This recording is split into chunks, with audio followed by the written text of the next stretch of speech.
I'm trying to watch more of Disney's Figment films, and I decided I'd watch Would You Eat a Blue Potato? Because the title sounded pretty interesting. This was released originally in 1988.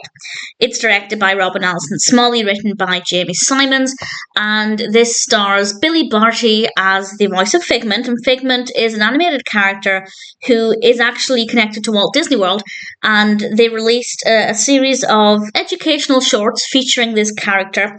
And on the one hand, this is really good because it provides some interesting topics and interesting discussions, and I will talk about those in a moment. But at the same time, I found it to be not very engaging visually. So Figment is visited by two children. I don't know who they are. They're not mentioned on IMDb. So if anybody knows who plays the two children in this, please feel free to provide that information.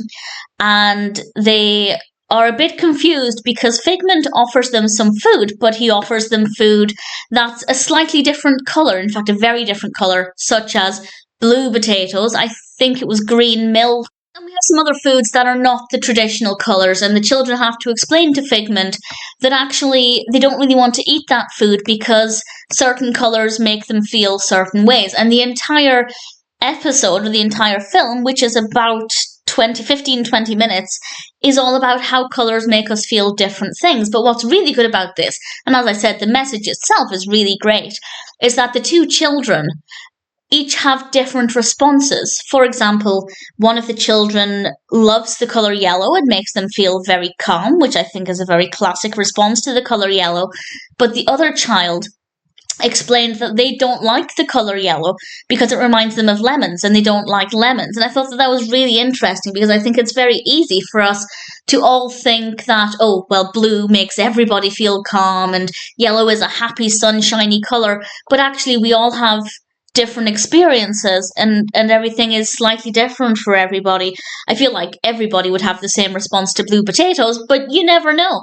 And I think that this is a really important topic. First of all, allowing children and viewers to connect feelings with colours, and also to think about their feelings. If they see a colour and they have a negative response to it, why is that? Asking them to think about how they feel and to assess their emotions and their feelings and their responses, always a really brilliant thing. I think it is never too early to encourage children to become more in tune with their feelings, because the earlier we learn to recognise why we feel certain ways, I think it's better in the long run, because we're more aware of how we might respond to something. We can anticipate things, and if it's a response that we don't like, I don't know if that many people are anxious about colours, but there are genuinely phobias for certain colours. Chromophobia is a fear of certain colours, and obviously that's an extreme example, but the point being, if you do feel something that you don't like feeling when you see a certain colour, the earlier you recognise that, the sooner you can deal with it. And of course, that will be more important for some people than others, but anything that gets young children thinking about their feelings and why they feel certain things is brilliant. So I cannot praise the message enough. However, the actual editing back and forth between, we have this animated story about a king who wants to paint his kingdom a certain colour, and they have to try and work out what would be the right colour. And I won't say what direction it takes, but I did like that. I liked the way the story went. But in terms of watching it, it wasn't the most satisfying. And there is no live action, and I don't think at any point we had the live action and animation blending together. We're either looking at Figment on screen or we're looking at the children. They're never next to each other. We never see them at the same time.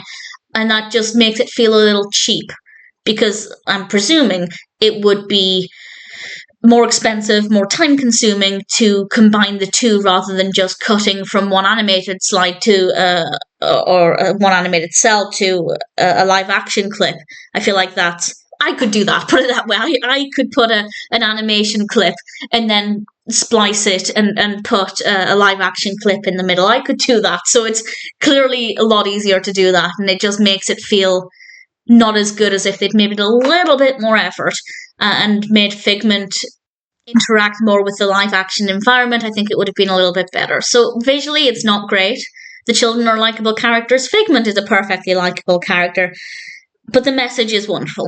So there are some great things in here. There are also some things edited in that I don't like. For example, it's like we're looking through a kaleidoscope at one point, but it lasts so long, and it's It's not appealing. Maybe this is just me, but looking through a kaleidoscope is fun, but looking at a kaleidoscopic image on a screen, or whether it's a TV screen or whatever, I don't find that appealing. I don't think that's as interesting as when you're actually looking through a kaleidoscope. So I don't think it's brilliant, but the message is great.